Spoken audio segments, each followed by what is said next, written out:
ఆ ప్రజలు నా యొద్దకు రండి, నా యొద్దకు రండి అంటున్నాడు. ఎవరి యొద్దకు వెళ్ళాలి? ఆయన యొద్దకు. ఆయన యొద్దనే పిచ్చుకొలకు నివాసం, వానకోలు గూటి స్థలం. నీకు కూడా నాకు కూడా ఇంకా రక్షణ పొందని బిడ్డలు, ఇదే రక్షణ దినం. యేసుకు మీ హృదయాన్ని మీ జీవితాన్ని సమర్పించుకోండి. ఈరోజు ఒక్కొక్క మాట నేను చదువుతున్నాను, వాగ్దానం విందాం. చూడండి, 46వ కీర్తన 9వ వచనం. ఆయన భూదిగంతంలో యుద్ధములు మాన్పువాడు, విల్లు విరిచివాడు, బల్లెమును తెగ నరుకువాడు ఆయనే. యుద్ధం మానాలా? పోరాటాలు యుద్ధం అంటే మనం ఏదో యుద్ధం కాదు, మన జీవితాల్లో జరిగే శత్రు పోరాటం, ఏదైనా నష్టం కష్టం, ఒకవేళ దాని యొక్క అపవాది తంత్రములను తెగ నరుకువాడు ఆయనే. నీ ఇంట్లో, యవన బిడ్డల్లో, నీ భర్తలో, నీ భార్యలో, నీ యొక్క స్టడీస్లో, నీ యొక్క అప్పులో, అన్నిట్లో కూడా ఆ బంధకంని నరకబోతున్నాడు అనమాట. యుద్ధము మానిపోవాడు, నీ పోరాటముని మాన్పే దేవుడని నేను.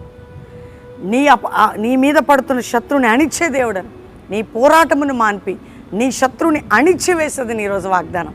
అటు ధైర్యంగా ఉండు, దేవుడు నీతో మాట్లాడుతున్నాడు. నేనే అంటున్నాడు, ఆయనే నీ లైఫ్ సెటిల్ చేసేవాడు, నీ బ్రతుకు మార్చేవాడు, నీకంటూ నిత్య జీవాన్ని, పరలోకాన్ని, ఆయన కృపని, భారం నుంచి, వేదన నుండి నేను విడిపించే దేవుడు. అంత గొప్ప దేవుని మనకు కలిగి ఉన్నాం.